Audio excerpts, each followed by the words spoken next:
Some bells are not broken, merely waiting for the right silence to be heard. This story begins beneath a grey London sky, as Holmes and I return from a forgotten abbey in Switzerland, the shadows of an ancient deception still clinging to our coats. Where are you tuning in from, and what time is it there? Let me know in the comments. The lamps are lit on Baker Street, and a mystery still lingers in the air. Come, let us follow it to its final, unanswered chime. It was upon a pallid afternoon in early March that a knock, precise and curiously devoid of hesitation, interrupted the companionable silence in our sitting room at Baker Street. Holmes, who had been half reclined in his armchair with his long fingers steepled beneath his chin, glanced at me but made no movement. "Swiss," he murmured, without looking toward the door. "Not a banker, not an engineer." "Ecclesiastical, I fancy," Mrs. Hudson admitted. A tall gentleman whose bearing was both deferential and self-contained. He was dressed in a dark grey travel coat of thick wool, his high collar dusted with the grit of the road, and a small square satchel rested flat against his side. His complexion bore the alpine tan of one used to brisk altitudes. Yet his eyes, deep-set and vigilant, betrayed unease. "You are Mr. Sherlock Holmes," he said in a voice polished by careful education. "My name is Klaus Thalberg. I am emissary for the Abbey of St. Gallen." Holmes gestured to the chair opposite. "And what matter of Abbey business," he said lightly, "requires the discretion of Baker Street rather than the office of your bishop?" Thalberg's gloved hands tightened slightly on the satchel. "A matter, Mr. Holmes, of silence, bells, and blood." For a moment, no one spoke. Outside, the slow patter of drizzle upon the panes gave our little room the air of a cloister. Holmes regarded our guest with that particular stillness, which, in our long acquaintance, I had come to understand as the prelude to keen interest. "You will elaborate," Holmes said quietly. Thalberg inclined his head. "The Abbey of St. Gallen, as you may know, is among the oldest monastic institutions in Europe still in operation. Its great bell, cast in the year 1421, tolls every midnight without fail. It is not merely a mark of time but a liturgical obligation. Laus perennis, the unbroken praise." Holmes nodded. "And yet it failed." Thalberg's lips thinned. "On the night of the 2nd of this month, the bell did not toll at midnight. A curious lapse, were it not for the fact that the monk charged with the tolling, Brother Emile, was found dead an hour later. His body lying at the foot of the bell tower. He had fallen, it was said." "Was said," Holmes repeated, voice sharp. "The Abbey is not eager for scrutiny. The matter has been recorded as misstep, an unfortunate accident. Yet others was not a mechanical failure. The rope was untouched, the mechanism sound. And the monk? A quiet man, thoughtful, not young nor reckless, but he had recently asked for access to the Abbey's oldest records." Thalberg paused. "Records that should not concern him." Holmes leaned forward slightly, his fingers now laced together as though in prayer. "Access to records," he said. "A monastic librarian might consider that a routine request." "The Abbey Library," said Thalberg carefully, "is no ordinary collection. Some of its manuscripts are not even catalogued, and there are tensions." "Tensions?" I prompted. He hesitated. "The Abbey recently received a visiting scholar, Professor Alois Hartmann of Zurich, who was granted private study rights by the prior. There have been mutterings among the brethren that Brother Emile may have discovered a contradiction, something that should not be in the collection." "Or something that is missing," said Holmes softly. Thalberg glanced at him. "Precisely. A volume long believed lost, or rather, one that was deliberately misplaced. And has it been found? We do not know.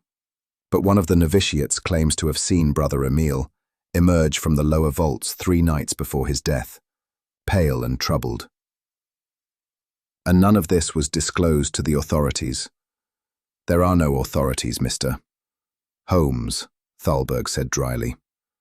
Only the silence of the church and the echo of a bell that did not ring. Holmes closed his eyes for a moment, as though considering the pitch of a bell we could not hear. You have spoken carefully, Herr Thalberg, he said at length, and yet you have left much unsaid. The emissary did not deny it. My mission is unofficial. The abbot does not know I am here. Watson raised an eyebrow. Then on whose authority? My own, Thalberg interrupted quietly. Brother Emile was my cousin. Holmes opened his eyes, and for a brief instant I thought I saw something not unlike sympathy pass through them. You believe he was murdered? I believe, said Thalberg slowly, that he uncovered something which others had reason to suppress. Whether his death was chance or intent, I cannot say, but I am unwilling to leave it cloaked in ritual. Holmes stood, moved to the window, and stared into the grey afternoon. The bell that tolls every night, he murmured, until it does not. The rope untouched, a man who seeks forbidden texts, a scholar, and a dead cousin. He turned sharply. You have not brought me a case, Herr Thalberg. You have brought me a confession wrapped in restraint. Thalberg said nothing. Holmes smiled thinly. Good. I accept. Thalberg reached into his satchel and withdrew a small sealed envelope. He held it with a certain reverence, placing it on the table between us, as though it might dissolve at the touch. This, he said, arrived 2 days before Brother Emile's death. It was left beneath my door at the abbey, unsigned save for the name of one man. Holmes took the envelope with care. I saw his brow arch ever so slightly as he examined the paper. Coarse, of monastic origin, but bearing no crest or watermark. The seal had been broken. Holmes extracted the sheet and held it up to the light. Curious, he muttered. Very curious. I leaned forward. There's almost nothing written. Indeed, only a faint trace of brown ink could be seen, a smudge here, a curve there, like the ghost of a letter. Disappearing ink, Holmes said. An old trick, but effective. Lemon juice or dilute phenolphthalein. The substance fades with time or warmth. He held the paper above the lamp for a few seconds. The heat coaxed a few shadowed lines into visibility, no more than a fragment. The bell, no longer safe. Vault beneath. Holmes read aloud, then lower. Father. Hilarious. Does that name mean anything to you? He asked. Thalberg nodded slowly. He died 20 years ago, a recluse, a historian once accused of heresy, quietly silenced and kept within the walls. Holmes handed me the paper. Well, Watson, he said, it appears the dead are writing again. There was a silence in the room which no bell could have broken. Holmes stood again at the hearth, hands clasped behind his back, eyes half closed in the curious trance he often adopted before a case. The monastic mind, he said, almost to himself, is one of order, hierarchy, repetition, and control. But introduce a heretic text, a dead historian, and a curious monk, and you have the ideal crucible for disruption. He turned to Thalberg.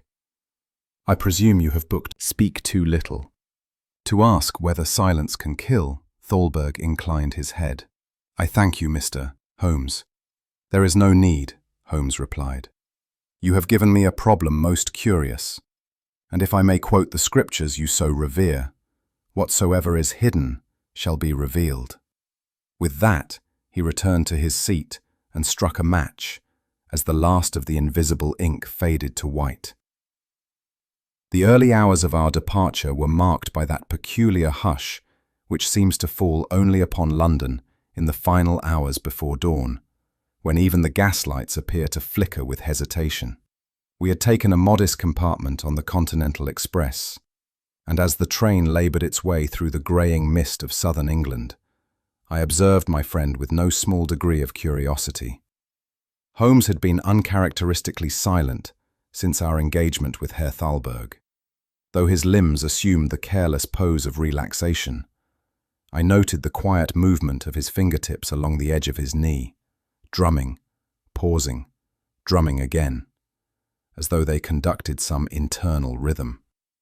"Your thoughts are fixed on the abbey," I ventured. Holmes did not at once respond. His gaze remained trained on the passing landscape, bare fields, soot-darkened hedgerows, and the occasional cottage roof slicked with morning frost. "I dislike false accidents," he murmured at last, "and I distrust bells that remain silent only when a man dies." Beyond the window, the silhouettes of poplars stood like ink strokes on a pale canvas. Somewhere ahead, the Alps waited, ancient, indifferent, and, I could not help but feel, watching. It was not until we had crossed the channel and resumed our passage southwards that Holmes withdrew a small object from the inner pocket of his coat. With an air of delicate scrutiny, he laid it upon the small table between us. It was an envelope, unmarked save for a faint crease at its corner, and the unmistakable aroma of charred paper. The scent was subtle, like the remnants of a candle extinguished in haste, but it clung to the fibres of the parchment with an insistence not easily ignored. "Thalberg gave me this as we boarded," Holmes said. "He claims it was slipped beneath his door at the abbey, 2 nights before Brother Emil's fall." I leaned closer. The envelope was sealed with violet wax, plain yet old-fashioned, and bore no inscription. There was something oddly funereal about it, as though it had been salvaged from the coals of a dying fire. Holmes did not open it at once. Instead, he turned it slowly in his fingers, examining the edges, the slight warping of the fold, the texture of the wax. At last he said, almost to himself, "Ashes rarely lie, Watson, but sometimes they whisper." With great care, Holmes broke the seal and withdrew a single folded sheet of parchment, yellowed at the edges and stiff with age. It unfurled reluctantly, like a thing unused to the light. As he held it beneath the compartment lamp, I leaned forward to read over his shoulder. At first glance, the page appeared nearly blank. A few meandering lines in pale brown ink, like faded veins across a withered leaf, marked its surface. They seemed to shift even as I looked, vanishing at the edges, leaving only the barest suggestion of writing. "Curious," I murmured. "It's almost entirely illegible." Holmes smiled faintly. "Indeed. And yet the writer intended it to be so. This is ink designed to vanish. Lemon juice or a more refined chemical. Intended for secrecy, but also dependent on timing and temperature. We are perhaps already too late." He tilted the page gently toward the heat of the compartment lamp. At first, nothing. Then, faintly, the edges of a phrase began to emerge, ghost-like and incomplete. "The vault, not safe. Silence." He read slowly, and here, "midnight toll," and "hilarious." There, you see. The final lines dissolved even as we watched, fading into spectral absence. A message written to be read once, and perhaps not again. The train rattled onwards beneath a sky gradually turning to slate.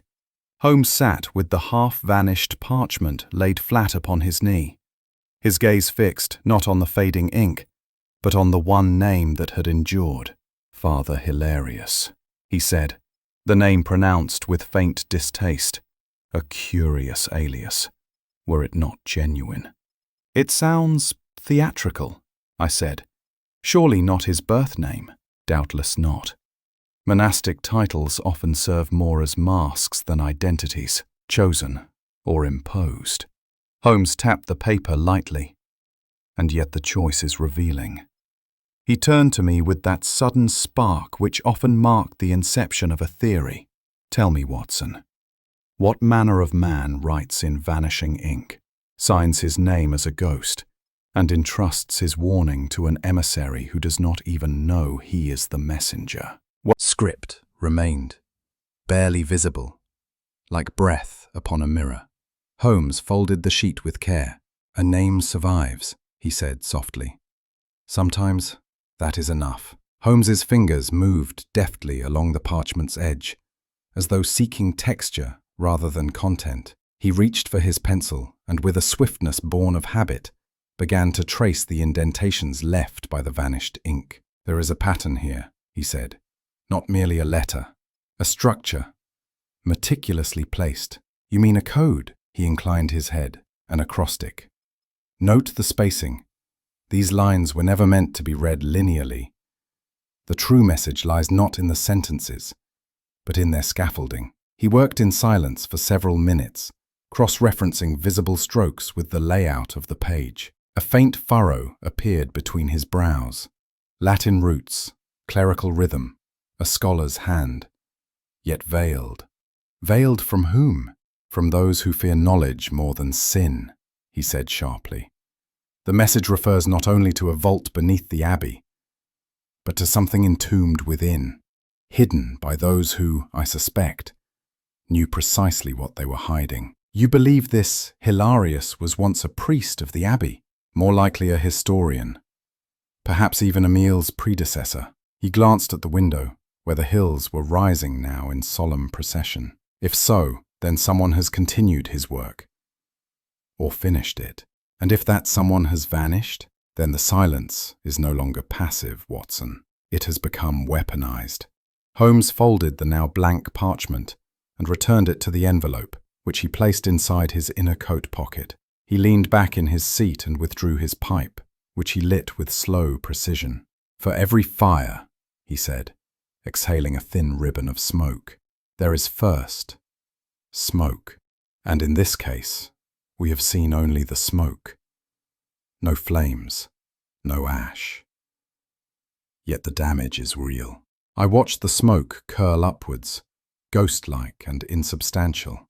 Holmes's expression had grown grave. "I fear, Watson, that we are too late to prevent what has already transpired. The letter was not a warning to us, it was a relic, a whisper from a man who suspected he would not live to speak aloud." "You believe Brother Emil received this letter?" Holmes nodded, or discovered its origins, and in doing so, crossed a boundary set by those who guard silence more jealously than truth. Outside, the trees had thinned, and the distant shoulders of the Alps rose against the sky, like petrified waves. I felt the chill of them, even from within our compartment. "There is something buried in St. Gallen," Holmes said softly, "and I do not mean only beneath stone." He drew on his pipe again, and we shall unearth it. Our arrival in the canton of St. Gallen was met with that particular stillness peculiar to alpine towns in winter. An atmosphere not of tranquility, but of suspended breath. The morning fog had failed to lift, and it draped the rooftops like morning crepe, softening even the iron-black steeples into spectres of themselves. As our hired carriage wound its way up the long hill toward the abbey, I could not shake the impression that we were ascending not merely into height, but into secrecy. Holmes, for his part, had spoken little since our departure from Zurich. He sat with his long fingers steepled beneath his chin, and his keen grey eyes half shuttered beneath the brim of his travelling hat. Only once did he stir, and that to glance at the high walls emerging from the fog like the ramparts of a fortress. "Observe, Watson," he murmured, "a structure designed to keep silence in and inquiry out." The gates of the abbey parted at our approach with an almost funereal grace, and we passed within. Though the bell tower rose tall above us, its mouth was closed and hollow. If it grieved for Brother Emil, it gave no sound of it. We were greeted at the cloister's edge by a tall, narrow man, clad in the plain habit of the Benedictine order. His face was thin and angular, the skin drawn tight as vellum across the bones. and his eyes were sharp, with a kind of ascetic severity. "I am Abbot Friedhelm," he said, in a voice of crisp authority. "You are Mr. Holmes and Dr. Watson." Holmes inclined his head. "At your service. You come on behalf of Herr Thalberg," the abbot continued, though his tone made it clear that no such service had been solicited. "I trust you understand that we do not seek publicity. The death of Brother Emile was tragic, but natural." "Natural?" Holmes echoed. "You mean to say it was an accident?" "Indeed. Brother Emile was on his way to ring the midnight bell. He slipped upon the stone stairwell and fell from the bell tower. His body was discovered some time later by Brother Cletus, who was tending to the lanterns." Holmes's expression did not change, but I saw the faint tightening of the skin at his temples. "And you have no reason to suspect otherwise?" Was no sign of struggle, no wounds save for those consistent with the fall. Holmes nodded slowly. "And yet," he said softly, "the bell did not ring." We were led through the cloister with quiet formality, the abbot's narrow silhouette moving ahead of us like a shadow cast by ironwork. Along the stone walkways and in the chapel itself, the monks moved like wraiths, heads bowed, hands folded, lips sealed. They passed without acknowledgement, save for the occasional sideways glance that lingered a moment too long. It was not the silence that struck me, indeed I had anticipated it, but the stillness, the way even movement seemed weighed down by some invisible tension. I could not help but wonder which among them had known Brother Emile most intimately, and which now bore guilt behind the veil of piety. Holmes, meanwhile, observed with the calm attentiveness of a naturalist in unfamiliar terrain. His gaze settled briefly on a young monk whose shoulders hunched as we passed, then on an elder whose eyes did not blink when met. "A house of worship," he said quietly to me, "need not be free from fear." It was a simple remark, yet it rang in my mind as clearly as any bell that should have sounded, and did not. The bell tower loomed above the abbey's eastern wall, its spire thrust against the sky like a spear held aloft by some slumbering sentinel. We were escorted there by Brother Matthias, a stoop-shouldered man with rheumy eyes, and a gait that suggested more years spent among herbs than heights. He spoke only when spoken to, and even then with evident reluctance. Holmes climbed the stone stair with deliberate care, pausing often, his hand grazing the rail, his gaze fixed not above but below. At one point, he knelt and retrieved a sliver of beeswax from a crack in the stone. A mere crescent, no larger than the fingernail of a child. "Lantern wax," I said, observing the soft yellow hue. "Indeed," Holmes replied, "though no lantern should be carried on the stair at matins. The lamps are lit in advance." He sniffed the wax, then pressed it flat between his fingers before placing it in his pocket. Near the highest turn of the stair, he paused again. There, etched shallowly into the stone, was a scratch, not jagged, but curved, as though made by the edge of metal dragged deliberately. Holmes traced it gently. "A misstep does not leave a signature," he said, "but hesitation, Watson. Hesitation leaves many." He ascended the final steps in silence. I followed, the cold thickening as we neared the place where Brother Emile had fallen. Not merely from stone, but, I feared, from trust itself. The bell chamber itself was a narrow, circular space, its cold stone walls slick with years of condensation. The great bell hung above us in solemn inertia, its tongue stilled and tarnished with disuse.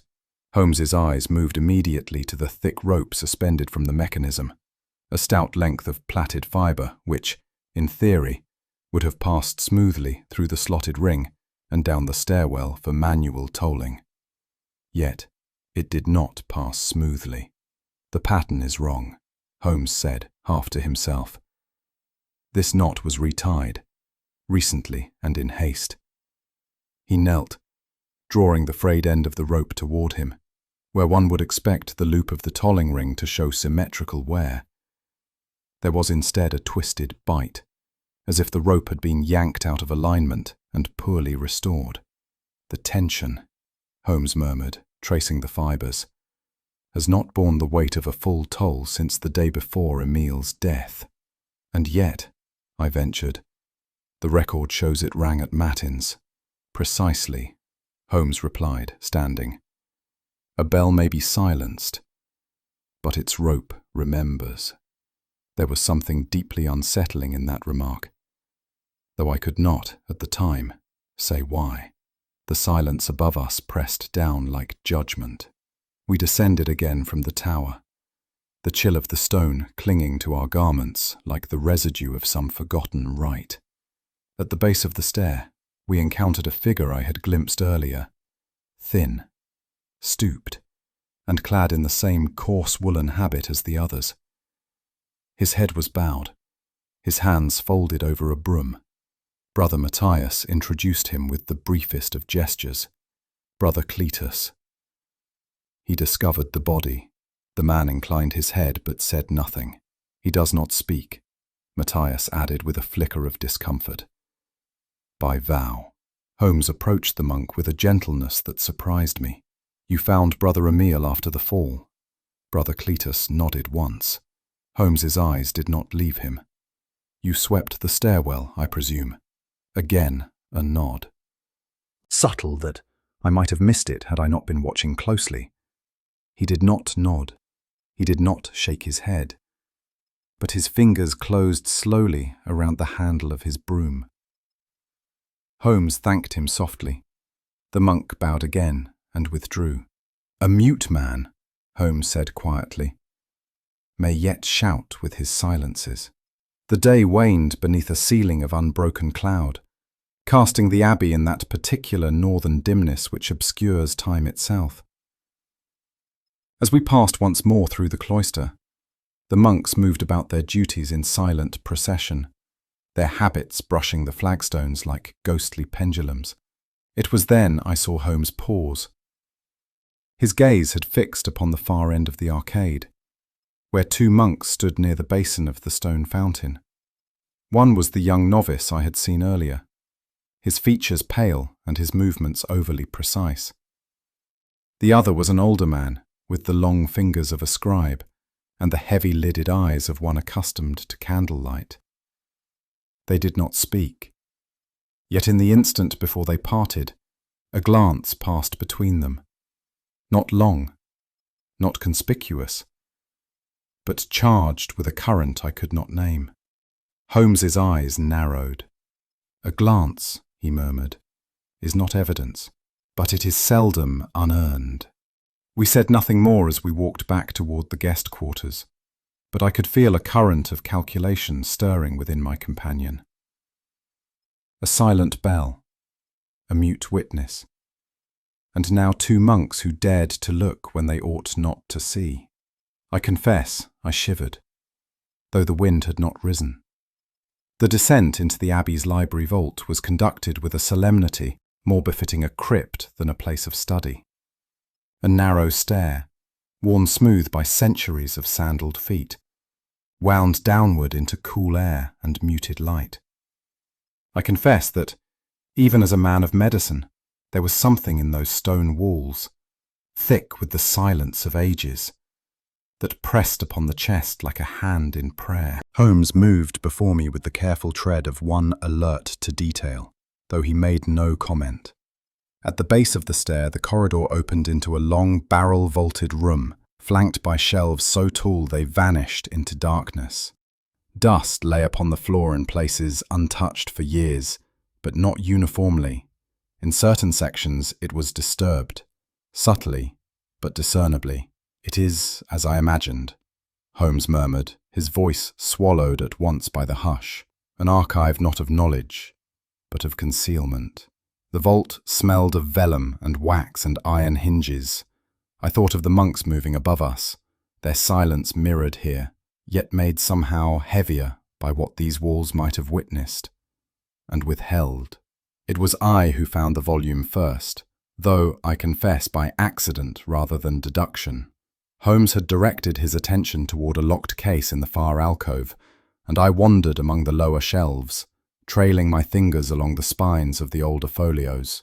Many were without titles, some bearing only abbreviated codes written in faded ink. My hand paused on a large, leather-bound tome marked simply Hildebrandus. "Holmes," I called quietly.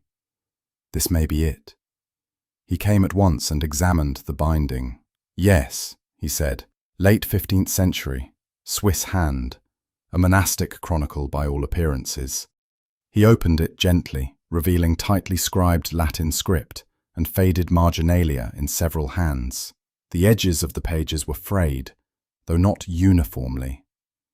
Holmes's gaze sharpened. "Curious," he muttered. I turned to a nearby shelf where an ancient card index lay. Together we searched the entries under H and again under C. Nowhere was Chronicle of Hildebrand recorded, and yet here it sits, I remarked, like a guest who has not signed the registry. Holmes replied, "Either it was never entered, or it was deliberately erased." He turned back to the volume with an expression that boded much and promised more. Holmes turned the pages with the delicacy of one handling a live and watchful thing. His fingertips traced the margins, pausing where the ink grew fresher, the calligraphy more certain, less frayed by time. "This is not a single hand," he said, "nor a single period."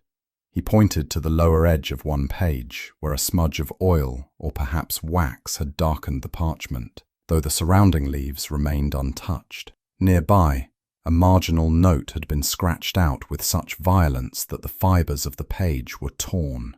"Someone handled this recently," he said, "and someone else before them tried to obscure what was written," I added. Holmes looked up sharply, nodding. "Exactly so. Observe also the binding. These leaves do not lie flush. The centre pages rise slightly, as if compressed." I leaned closer. It was true. The centre of the book sat unnaturally elevated, was not meant to keep, and someone, quite recently, has tried to make it forget. We had not long to wait before the librarian himself entered, Father Benedict, a man of gentle bearing, whose face bore the serenity of one accustomed to stillness. He was clad in the austere black of his office, with a silver chain at his neck from which hung a small, undecorated key. "I was told you requested access," he said, his voice low and courteous. "You have found something of interest." Holmes held up the chronicle with both delicacy and directness. "This volume," he said, "does not appear in the Abbey's official catalogue." Father Benedict approached, peering down with a curious softness in his expression. "It is an old copy," he said, "one of many. Some are not indexed if they were deemed redundant." "Redundant," Holmes echoed. "Even when recently handled?" A pause, ever so slight. "The scholars who visit from the university sometimes move volumes without informing us," the librarian said. "It is difficult to maintain a perfect record." Holmes smiled without humour.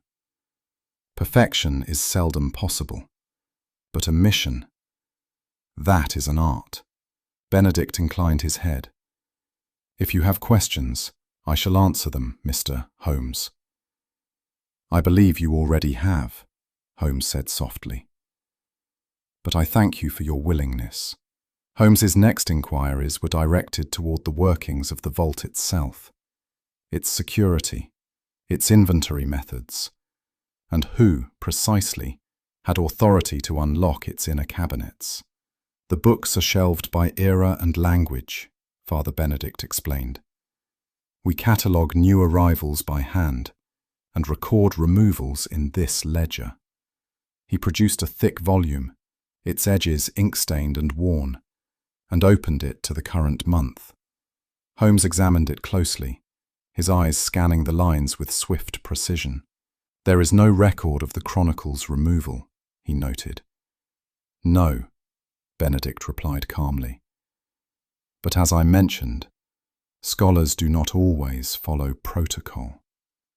"And yet," Holmes said, tapping the name of another volume, This one is noted as removed and returned, with your initials.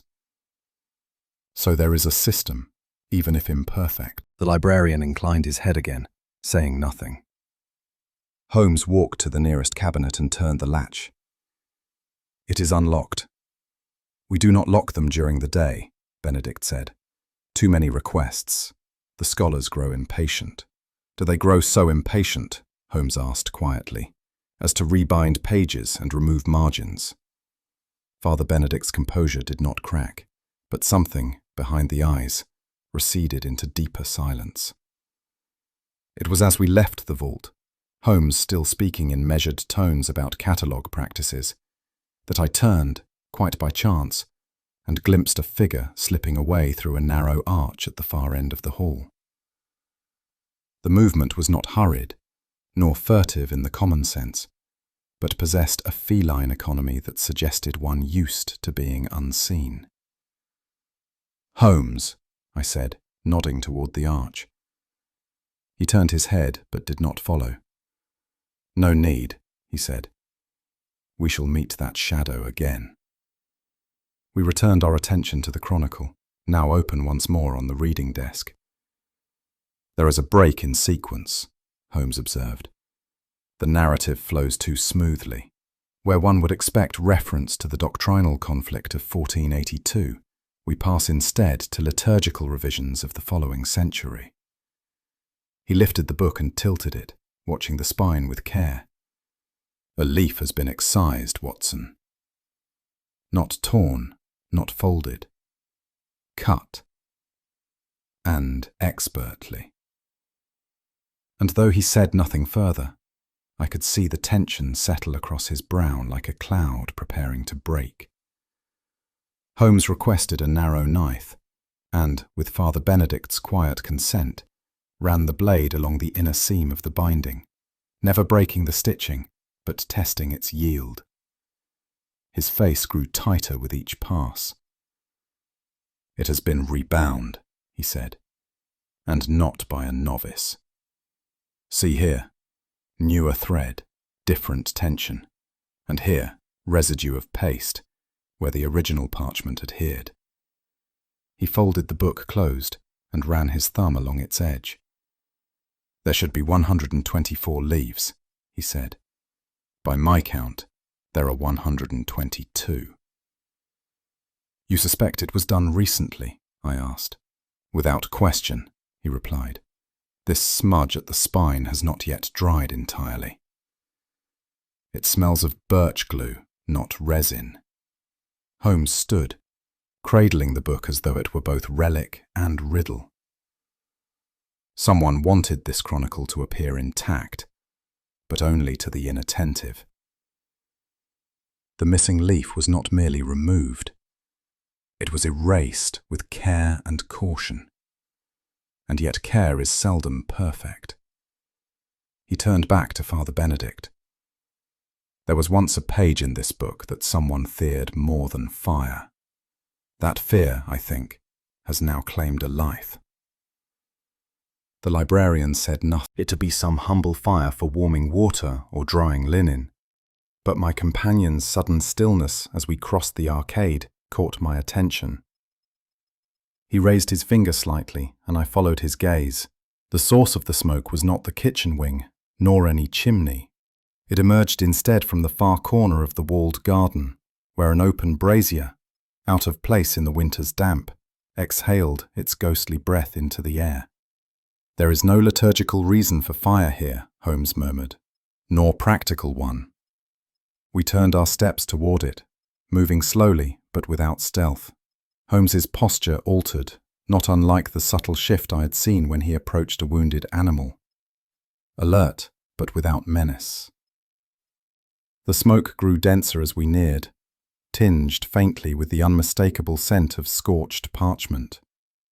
Not wood, not cloth. Parchment. Holmes said nothing further, but his pace quickened. He did not run, he never did, but I felt we approached the edge of something newly smouldering. There, crouched low before the brazier, was a figure I recognized as the young monk we had glimpsed in the cloister earlier that morning. His cowl had slipped back, revealing a pale, narrow face, half illumined by the embers. His hands, stained with ink and trembling slightly, fed another scrap of paper into the fire, even as he looked up, startled, but not entirely surprised, to find us watching. He did not rise, nor did he speak. The gesture of burning paused mid-motion, and his hand, holding what looked to be another leaf of script, hovered in indecision. "Brother Jonas?" I asked gently. He flinched at his name. Holmes stepped forward, gaze fixed on the flames. "You'll find no absolution in ash," he said quietly.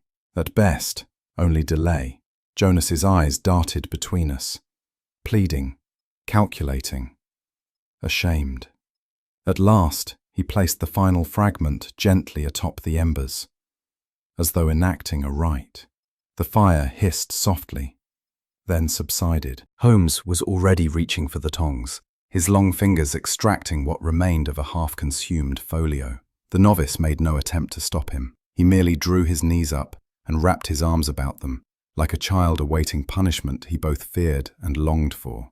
Holmes handled the half-burnt scrap with such delicacy that it might have been a moth's wing plucked from candlelight. The edges were crumbling to dust, yet the center of the fragment had been spared, more by chance than care. He laid it across his hand and turned slightly to shield it from the breeze that stirred through the garden's low walls. "There is ink here," he said softly, "a dense script, monastic but unfamiliar, no formal margin. It was copied in haste." He examined it closer, then produced from his pocket a stiff envelope and slid the scrap within. "I cannot yet say what this was," he murmured, more to himself than to me or the silent figure beside us, but it was not written by one ignorant of classical hand. Jonas had turned his face away, his forehead pressed against his sleeve. I felt the strange, familiar ache that comes when guilt lingers near, unspoken but pungent, like incense that has outlived its mass. "You've destroyed something valuable," I said, not accusingly. The novice did not respond, but there was a slight movement, a flinch perhaps, when Holmes whispered, or tried to. We led the boy, he seemed hardly more than that, to the small stone bench near the cloister's inner wall. Holmes did not press him at once. Instead, he produced a handkerchief from his coat and with quiet precision wiped the soot from his fingers before folding it away. "You are Brother Jonas?" I asked gently, a nod, almost imperceptible.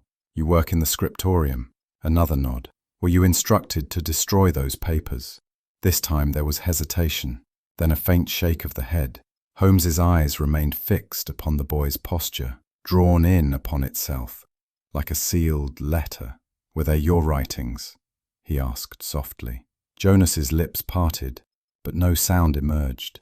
His hand twitched once against his robe, then stilled.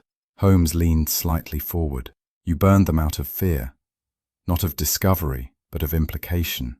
The boy's eyes met his then, wide and grey, and filled not with defiance, but with something I could only name as sorrow.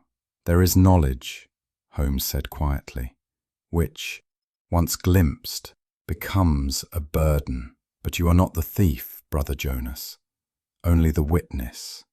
The novice gave no denial, nor, notably, did he offer protest.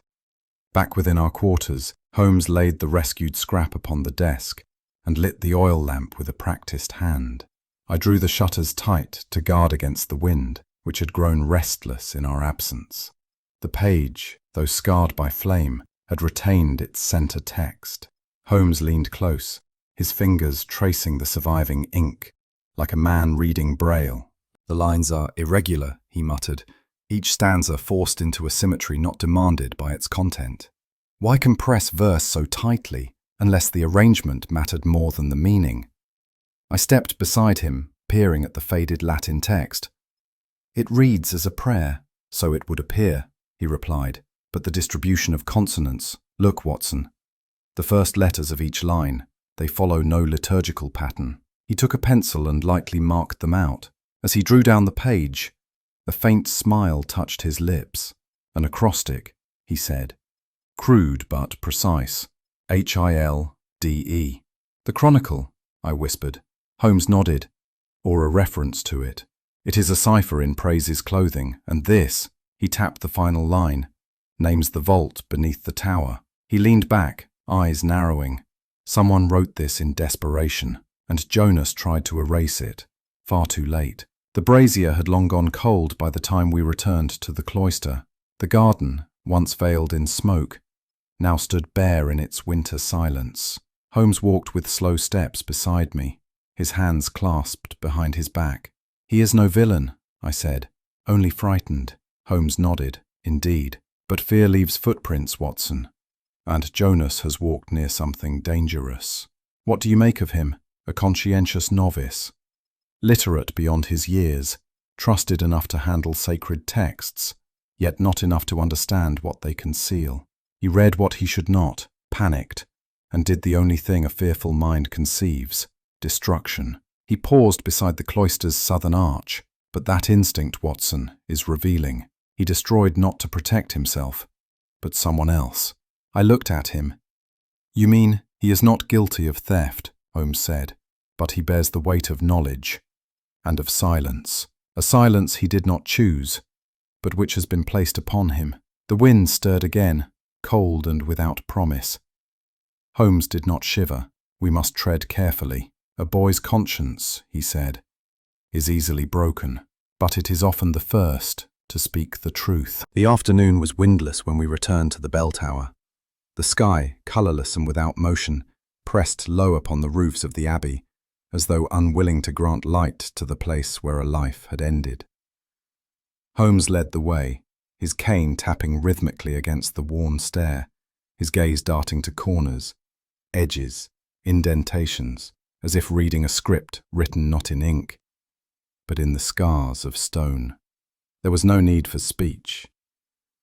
I had come to understand the expression on his face, a composure like still water beneath which calculation moved swiftly and without pause. When we reached the level where Brother Emile had fallen, Holmes paused. His hand traced the inner wall of the spiral, fingers brushing a section that bore a different shade of wear. Lighter, less burnished. He crouched briefly, removed a small pocket lens, and examined the junction where stair met sill. "There was no struggle," I ventured. "No," Holmes murmured, "nor haste. What occurred here required stillness, not panic, but intent." He rose slowly, looking toward the bell above us, the bell that should have rung, that did not, and whose silence may be the only true witness left.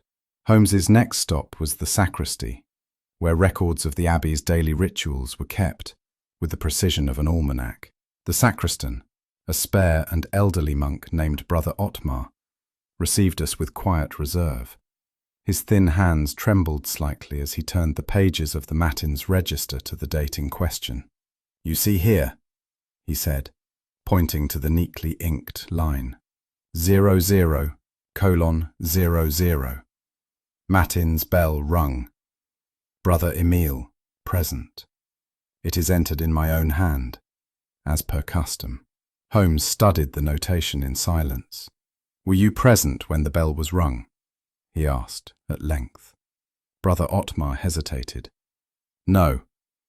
I record the events after they are reported by the officiating monk, who reported this entry." "That. I believe it was Brother Reinhardt, the deacon. He told me the bell had tolled." Holmes's eyes narrowed slightly. "You did not hear it yourself?" "I was in the infirmary wing. The walls are thick." Holmes nodded, then looked up sharply. "And no one has questioned this entry?" Brother Ottmar looked startled.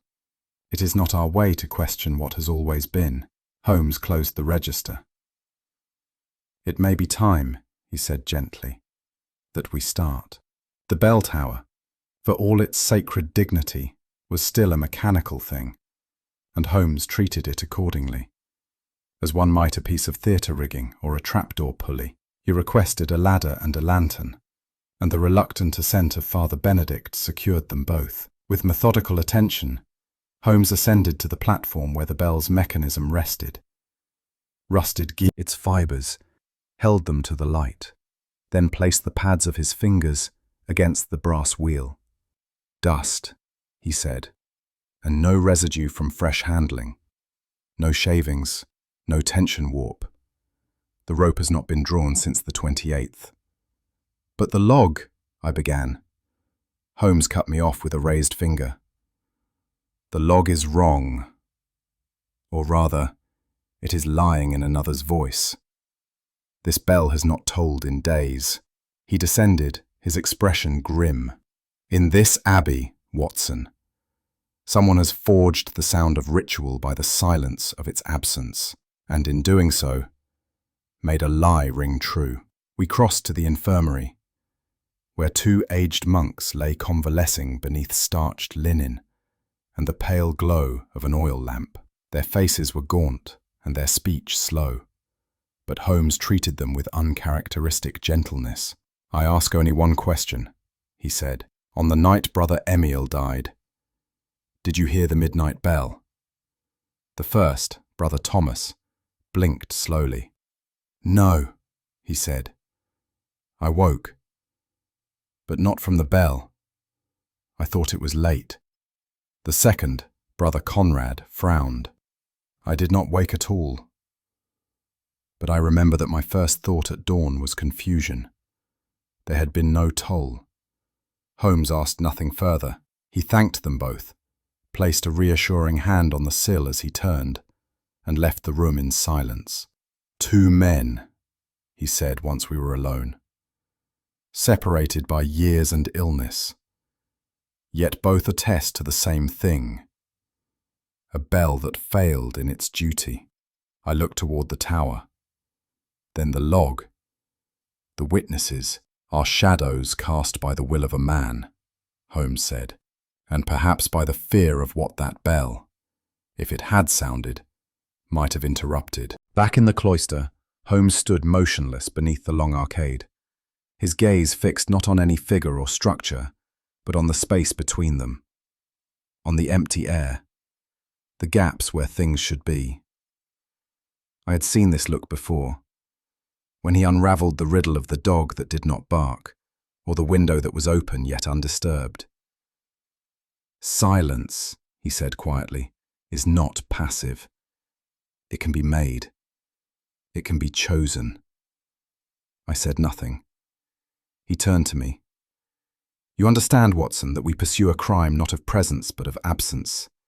The absence of a sound that should have defined the hour, the absence of the monk who would have made it, the absence of the leaf from the chronicle, the absence of doubt from a false account. And yet," I ventured, "no one here speaks openly of lies, because they do not hear them. They have been lulled by the liturgy of repetition. If the bell tolls, all is well. If the book is shelved, it must be whole." He looked toward the tower, as though willing it to confess. But the bell did not toll. And that, Watson, is our truest clue. A silence shaped to deceive. Holmes asked to speak with the deacon, Brother Reinhardt, whose name had appeared too often for his liking. Once beside the entry in the register, and again upon the list of those granted free access to the library's restricted wing. We found him in the scriptorium, copying a devotional in crisp Latin, his pen steady and his posture impeccable. He rose as we entered, his expression composed. "Brother Reinhardt," Holmes said cordially, "I would ask you again, did you hear the bell toll at midnight on the 2nd of this month?" The monk blinked, then offered a smile. "Of course, I always do," Holmes nodded. "Strange, then, that the infirmary heard nothing. And stranger still, that the bell rope shows no trace of use." Reinhardt's smile flickered. "I may have assumed. It is difficult to distinguish the toll from within thick walls." "Yet you recorded it," Holmes said softly, "and told another to do likewise. That is not assumption, it is assertion." There was no reply. only the slow drying of ink upon an untouched line of text. As we stepped into the corridor, Holmes's voice was low and final. His alibi rings hollow, Watson, because the bell did not. We followed the sacristan through a narrow corridor, lined with old theological commentaries and parchment rolls, the air stale with the scent of vellum and wax. The abbey's reading chamber, tucked deep within the eastern cloister, bore the hush of reverence, as if even thought dared not stir too loudly. At a broad oak table beneath a low brass lamp sat a solitary figure, his fingers splayed over an open folio, his pale head bowed in silent study. Professor Alois Hartmann, of the university, aureole of hair curled at his ears, and twin beams from his gold spectacles caught the lamplight as he turned. Holmes gave a faint nod, and I introduced us with the usual formalities. The professor gestured politely toward a bench opposite his own, though his fingers did not leave the parchment before him. "A curious morning," he said, in English tinged with the soft cadences of the Rhineland. "The bells did not ring, I am told." Holmes gave no reply to this observation. His gaze was fixed, not on the professor's face, but on the edges of the documents before him, their corners too crisp for age. "We understand your studies concern the Hildebrand Chronicle," Holmes said, "a rare text, not often seen in person." Hartmann smiled with a scholar's restraint. "Indeed, the Abbey holds one of the only two known complete copies. I am reviewing its account of the 10th century consecrations, rather obscure, but invaluable in context." His tone was calm, practiced, the sort one cultivates for years in lecture halls and learned societies. Yet even I, with my less finely tuned ear, sensed the cadence of rehearsed responses. Holmes, meanwhile, leaned forward with a slight narrowing of his eyes. "And yet," Holmes said softly, "it is curious that your catalogue notes here reference folios from the monastic pen of Reichenau, which are not, I believe, housed in this abbey." Hartmann did not blink. He adjusted the lamp slightly, the brass arm creaking under his fingers. "That is correct. My broader project includes comparative texts. I find cross-referencing illuminating."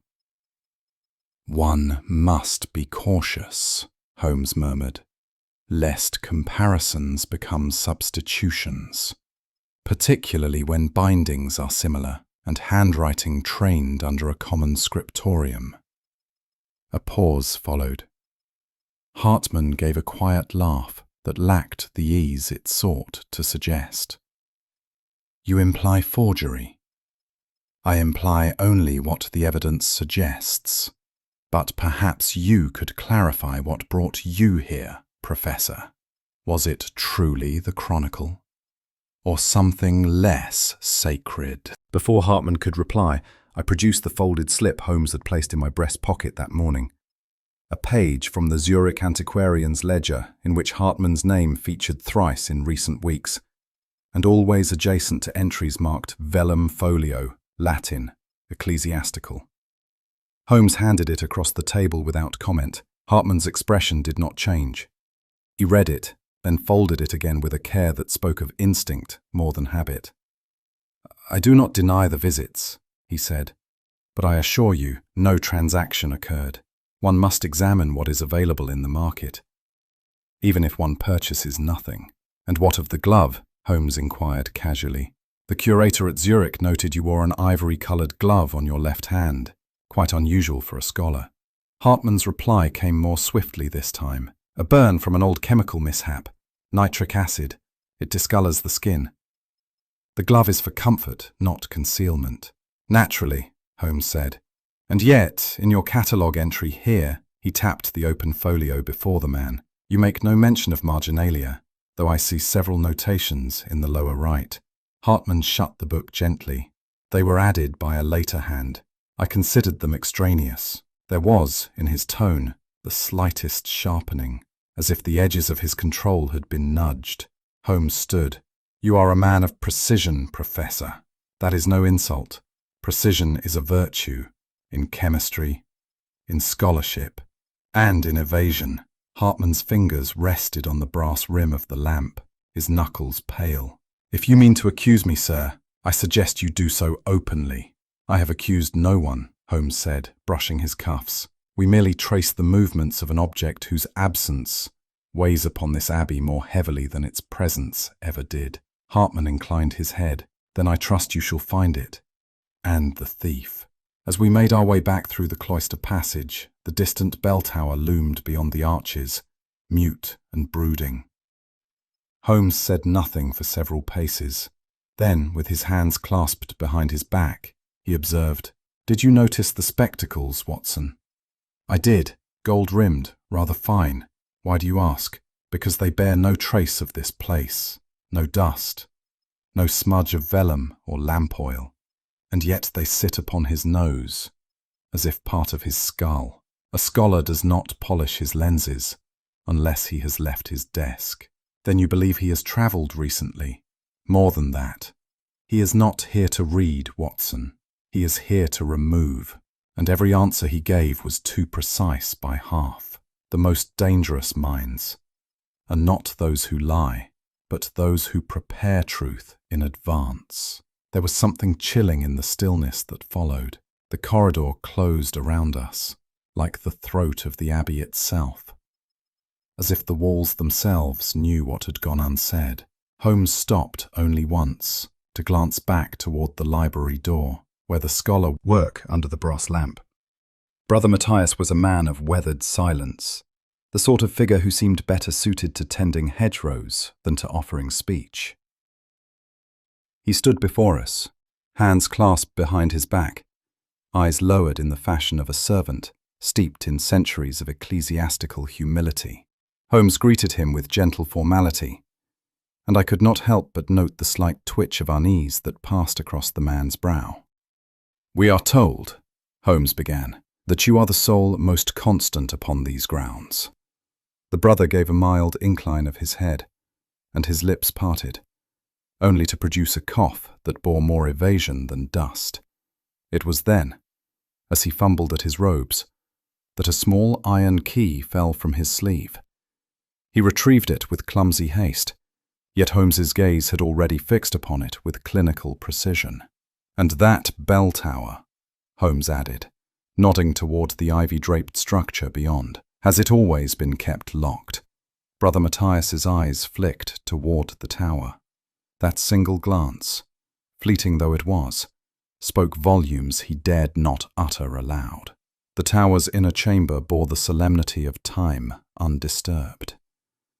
Dust blanketed the air, stirred only by our footfall and the faint clink of Holmes's cane upon the ancient stone. A narrow stair of oak, worn to a concave curve, spiraled upward into shadow. Beneath its first step, Holmes paused and stooped. "Curious," he murmured. "Observe, Watson. These stones lie not quite flush with their neighbours." I crouched beside him, my hand brushing the stone's edge, though at first glance all seemed as naturally aged as any monastic foundation. Holmes's fingers traced a subtle arc, no more than a shade of deviation, along the mortar. "Notice the fine abrasion here," he continued, tapping the surface lightly. "These marks are inconsistent with the passive erosion of centuries. No, this is recent, deliberate. Someone has shifted these." I felt the familiar chill of anticipation that comes with Holmes's quiet certainty. He straightened, brushing dust from his coat with a distracted motion, his mind already several moves ahead. "Whatever lies beneath," he said, "was not meant for the eyes of monks. Or perhaps only for one." And with that, he rapped twice more upon the stone, once for sound and once for proof. Holmes's cane struck the flagstone with a crisp report, sharp enough to echo within the hushed confines of the tower. He moved with slow deliberation, tapping along the stones that rimmed the stair's base. The cadence of his investigation was interrupted only when the sound altered, subtly but unmistakably. "There," he said, motioning for silence. He rapped again. A dull, muffled resonance followed. Not the assured solidity of well-founded stone, but a yielding, cloaked timbre. A deadened echo that betrayed the cavity beneath. "Wood concealed beneath stone," Holmes murmured, "and a cavity within." I found myself oddly reluctant to proceed, as though we stood upon some ancient secret not meant for daylight. Holmes, however, regarded the floor with scientific detachment, the ghost of a smile playing at the corners of his mouth. "We are not merely beneath the abbey," he said. "We are upon a threshold." The air seemed heavier then, laden with memory and misgiving. Somewhere above, the faint clang of a distant bell reminded us of the faith once spoken here, now echoed in silence below. With a glance toward Brother Matthias, who stood rigid as a sentinel, pale and unreadable, Holmes motioned for my assistance. Together we wedged the iron key beneath the edge of the loosened flagstone. The weight of years yielded with a groan more imagined than heard. And beneath it we found not earth but timber, ancient planks, blackened at the edges and shrouded in the dense powder of long-settled dust. "Hold the lantern low," Holmes whispered, though no one had spoken above a murmur since entering. His fingers traced the joinery with reverence, as one might touch the edge of a relic. He pressed down, and a faint creak answered him.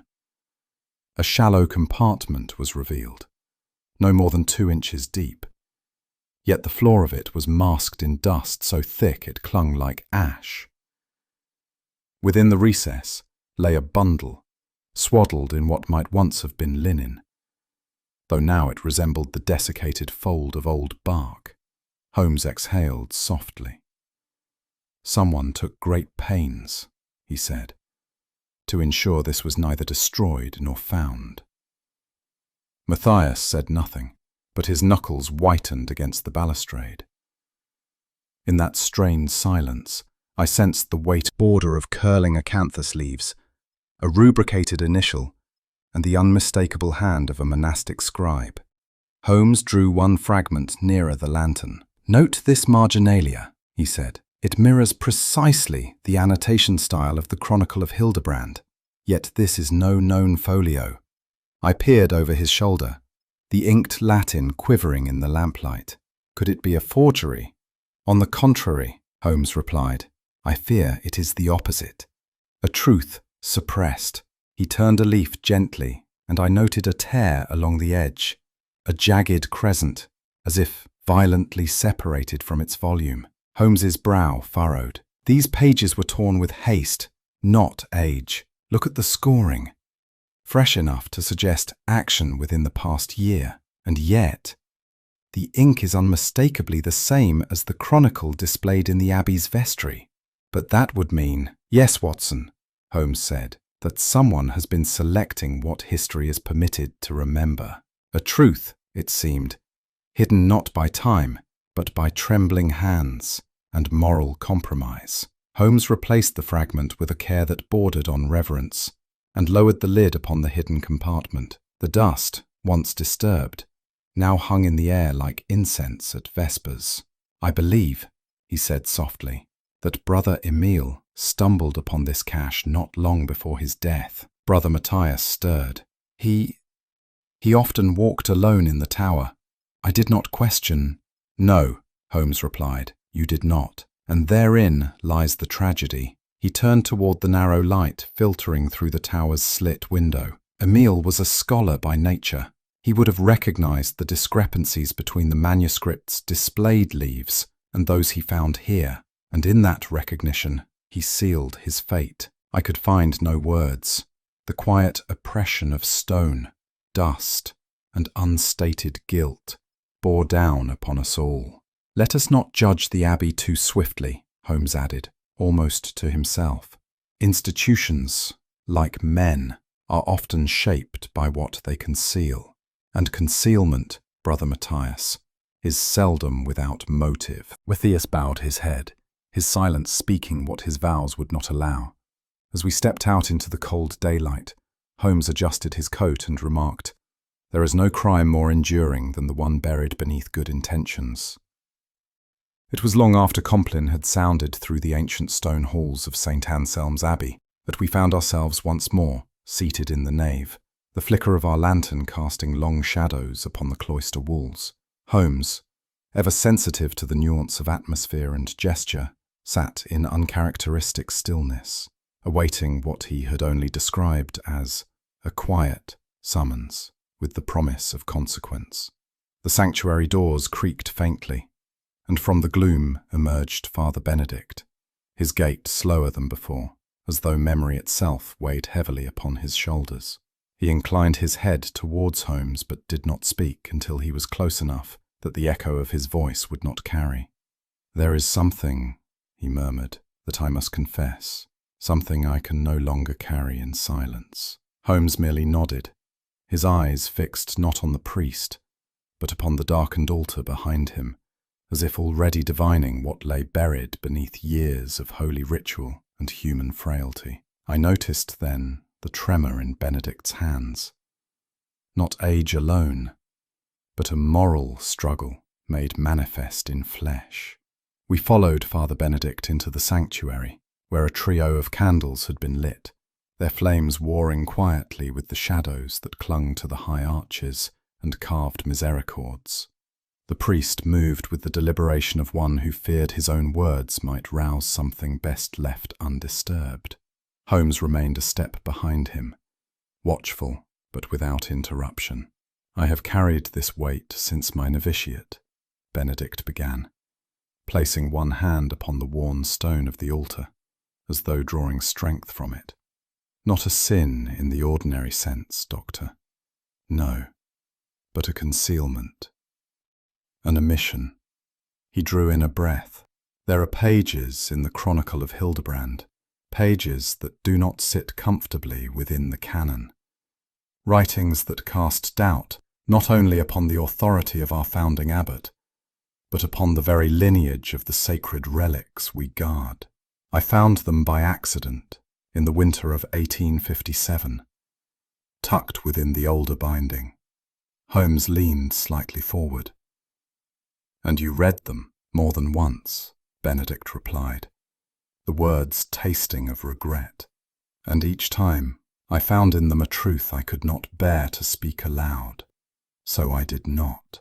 Father Benedict stepped back from the altar and turned to face us fully.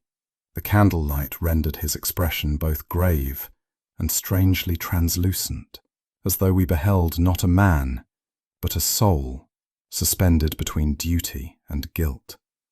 "The Chronicle," he continued, "was unlike anything I had encountered in the monastery's archives. It bore the familiar script of the elder Hildebrand, wrote of visions, yes, but also of doubts, of an inheritance not sanctified by apostolic succession, but by political convenience." He lowered his eyes.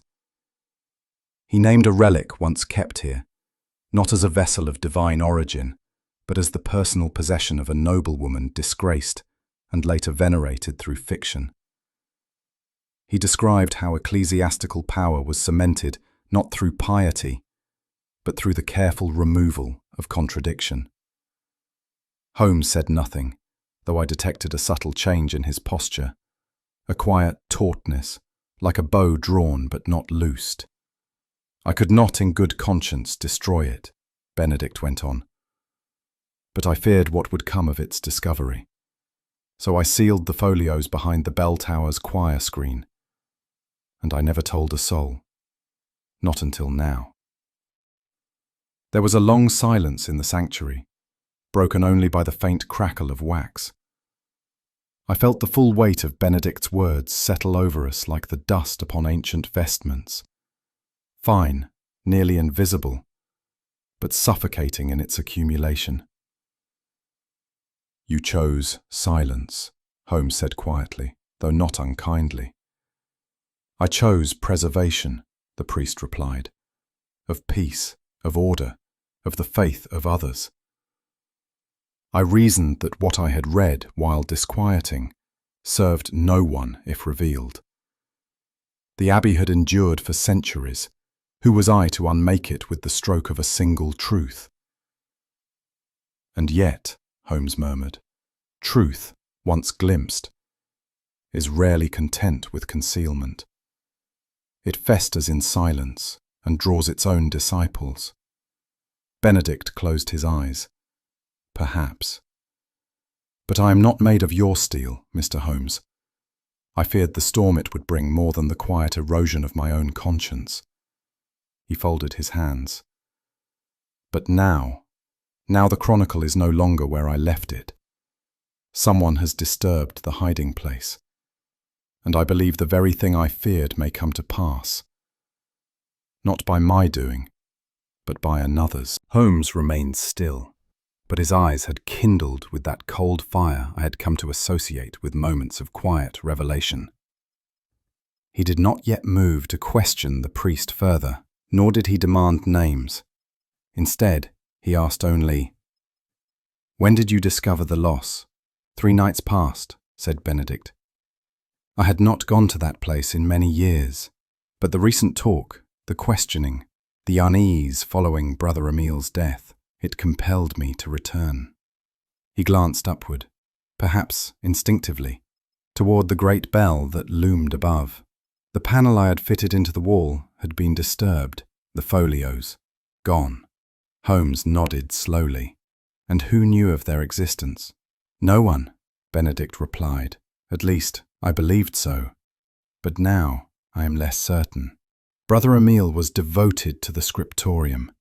He may have discovered them by accident, or by design," Holmes said. "A man moved by faith might still be tempted by the thrill of forbidden knowledge, or by the promise of gold. Whoever has taken the chronicle," Benedict said, "has not come to preserve it. That much I know. And in their hands it may not be a text. It may be a weapon." Holmes remained a long while in contemplative silence, the glow of the candle casting angular shadows across his face. At length, he spoke in that soft tone which often concealed his sharpest insights. "There are men who lie for profit, and others who lie for power, but the most dangerous of all are those who lie for virtue, for they believe themselves absolved." He looked to Benedict. "Your sin, if such it is, was not one of malice, but of fear. You buried a fire hoping it would starve in darkness. Instead it smouldered. I could see the clergyman's knuckles tighten against the edge of the altar. Then what now, Mr. Holmes? Shall I go to my abbot? Shall I confess before the brethren and invite the ruin I once fled?" Holmes met his gaze. "No, not yet. If the chronicle has changed hands, it may be not only truth but motive that we must recover.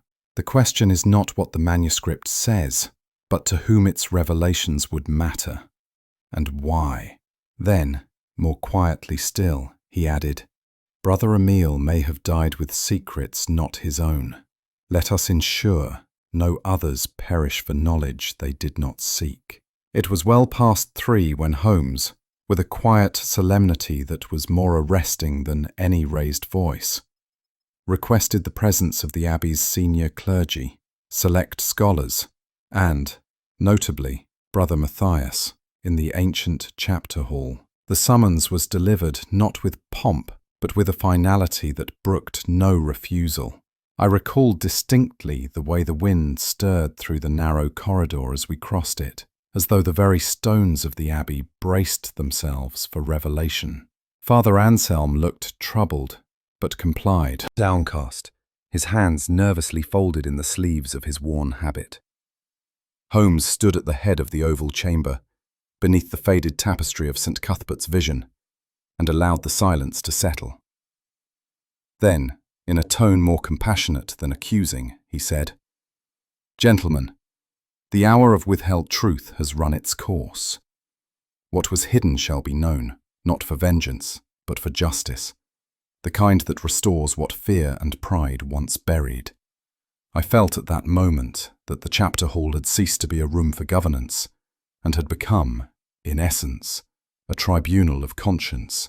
Holmes placed a folded parchment gently upon the carved oak table. "Let us begin," he said, "with a bell that did not toll, and a cipher stained with ink not yet dry." His gaze swept the room, not to intimidate, but to hold each man's attention in the full weight of reason. "You will recall," he continued, "that on the night of Brother Emil's death, the vesper bell, a fixture as dependable as sunrise, failed to sound. It was no accident. The bell rope had been severed, but not roughly. No fray, no torn fibres. A precise cut. A delay measured, not improvised." He unfolded the cipher and held it aloft. Then the ink-stained leaf from the chronicle. Not a page lost to age or decay, but one deliberately obscured, altered, its message concealed, not from time, but from scrutiny. The symbols I deduced were drawn hastily and without full comprehension, meant more to confuse than to communicate. A hush fell again, broken only by the faint creak of old wood beneath shifting robes. And lastly, Holmes said, a manuscript, one that had been removed, replaced, and tampered with. It was not hidden for preservation, but for manipulation. Father Anselm stirred uneasily, and beside him, Brother Matthias did not look up. Holmes stepped forward, his hands clasped behind his back, and the gravity of his next words was not lost on any man present. Brother Emil did not fall. He was made to fall. There was a sharp intake of breath from one of the scholars, swiftly hushed by a glance from Father Benedict. Holmes continued, unflinching. The absence of the bell was no failed ritual, but a deliberate silencing. Emil would have tolled it at the appointed hour, as he had done without fail for 26 years. That night, however, the rope had already been cut. He ascended the tower nonetheless, perhaps to investigate, or to confront. He turned, slowly, toward Brother Matthias. The ledge upon which Emil was found was narrow, yes, but not impossible to navigate. However, a bruise beneath the scapula, one overlooked until Dr. Watson's examination, indicated a blow. Swift, forceful, and angled. He was struck, then pushed. The timing ensured no one below would hear the scuffle over the silence of the bell. Matthias's face had gone pallid. Holmes's voice softened. The deception lay not in what was said, but in what was missing. A bell, a page, a voice, all absent, all deliberate.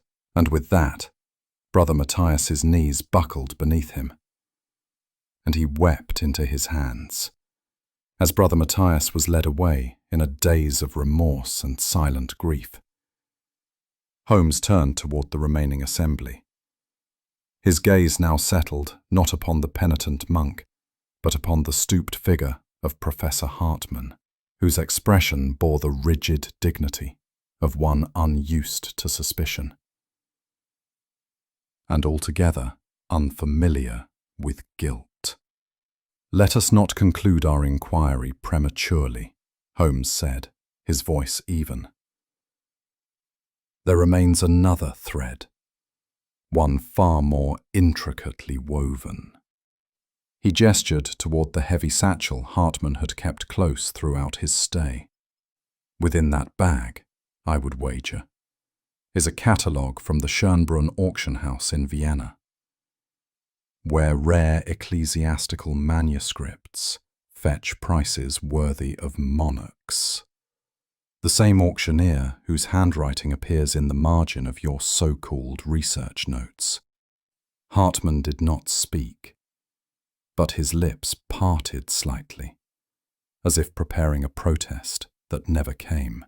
Moreover, Holmes continued, your spectacles, most curious, polished to a degree that renders them nearly reflective, not absorptive. Quite the advantage when copying from restricted materials. You fancied yourself unnoticed in the scriptorium. You were mistaken, I saw now, with an uncomfortable clarity. How the professor's mild-mannered evidently feared it might never be discovered. It bears no threat, no accusation, only an acrostic and a prayer for clarity. He handed it to Father Anselm, who read in a halting whisper the first line. Guarded by ink, my truth remains. Holmes's voice was low but firm.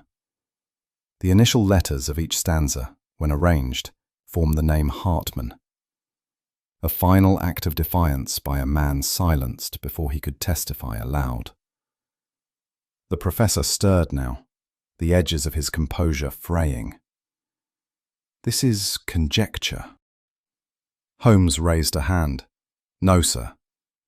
It is conclusion. You sought to claim the abbey's legacy, not out of malice, but ambition.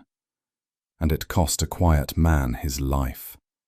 There was no outcry, no dramatic confession. Hartman merely bowed his head. Whether in shame or calculation, I could not tell. But in that stillness, I felt Brother Emil's voice, at last, had spoken clearly, through ink, cipher, and silence. We stood as one as the great doors of the chapter hall creaked open. Outside, the long-withheld morning wind stirred the cloister leaves, and in the distant belfry, at first faintly, then with growing strength, came the long-awaited sound of bronze striking air. The bell tolled. Not for matins, not for ritual. It tolled for justice. Father Anselm crossed himself, his eyes wet but clear. It has been silent since the night of Brother Emil's death, he murmured. I had not realized how much I had come to fear its silence. Holmes inclined his head, not as a man proud of triumph, but as one who had merely fulfilled the quiet duty of his craft. As we departed the chapter hall, I could not help but glance back once. The faces of the assembled monks and scholars were altered, not by scandal, but by the restoration of truth. Watson, Holmes said to me as we reached the cloister, truth, when delayed, becomes heavier than lies. But once spoken, it rings clearer than any bell. And as the final echo of bronze faded into the cold air, I believed, deeply, that no toll had ever carried more meaning. A pale drizzle fell upon Marylebone Road as our hansom turned the familiar corner, the lamplights bleeding faintly through the misted glass. The clatter of hooves upon wet cobblestone seemed oddly subdued, as if London itself had softened its voice to match the quiet solemnity with which we returned. Holmes had been characteristically reticent during the journey from St. Gallen. His thoughts coiled inward like smoke drawn into a flue. I, for my part, found my mind troubled, not with confusion, for the facts had settled into clarity, but with that peculiar ache that comes when justice is done in form, yet something human remains unmet in the soul. The fog outside clung to every surface, wrapping Baker Street in a veil of soot and melancholy. I felt, not for the first time, that London's gloom had an intelligence of its own, a city that listened and kept counsel, never revealing all it knew. As we alighted and stepped across the pavement, Holmes glanced upward. Even London has bells, Watson, he murmured. It is only that we have taught ourselves not to hear them. Back within the familiar confines of our Baker Street sitting room, the warmth of the fire reviving our stiff limbs, and the scent of old books welcoming us like a trusted old friend. I found myself gripped by a strange dissatisfaction. The affair of the abbey, resolved as it appeared upon the surface, refused to yield that sense of finality which often attends Holmes's cases. Justice, in its formal shape, had been pursued and attained, yet there lingered a shadow, one born not of ambiguity, but of conscience. I turned to Holmes, who sat silently by the window, one hand resting upon the carved arm of his chair, the other lost in the folds of his dressing gown. "There is a weight to this one," I said at last. "I do not mean in the intricacy of its mechanics, but in the morality of its conclusion. Hartman will face his tribunal, yet Brother Emile lies unspoken for, a name buried behind cloistered walls." Holmes did not turn his head. "Not all closures are found in the gavel's echo, Watson. Some remain, deliberately, ajar." He rose then, and for a moment I fancied I saw in his eyes not triumph, but a quiet and painful sympathy. I stirred my tea absently, the clink of spoon against porcelain the only sound between us. On the writing desk lay the empty folio in which I had intended to record the events of St. Gallen, and yet my pen had not touched the page. "It will be difficult to write of this," I confessed. "Doubly so, because I fear no court shall hear of Brother Emile's sacrifice, nor will the world ever read of the missing leaf. His name may remain in the Abbey's registers, but nowhere in the chronicles of justice, Holmes, Inc. They are safeguarded in silence, carried in the conscience of those few who witnessed them." "But surely," I protested, "the truth must be known." "To whom?" he replied, "and to what end? Would the public honour Brother Emile, or merely feed upon the strangeness of his end? No, let his truth remain where it cannot be twisted." I lowered my eyes then, for I knew he was right, though my heart rebelled still against the injustice of omission. Later that evening, as the wind coiled about the windows and the fire sank into a bed of embers, Holmes took up his pipe, not with his usual brisk intent, but with a kind of ritual quietude. The curling smoke drifted upward, pale and uncertain. "You recall, Watson," he said, "how the bell remained silent until the very end?" I nodded, saying nothing. "That silence," he continued, "was not simply absence. It was chosen, or perhaps permitted, by some convergence of fate and will, and when it did toll, it spoke not merely of time, but of truth.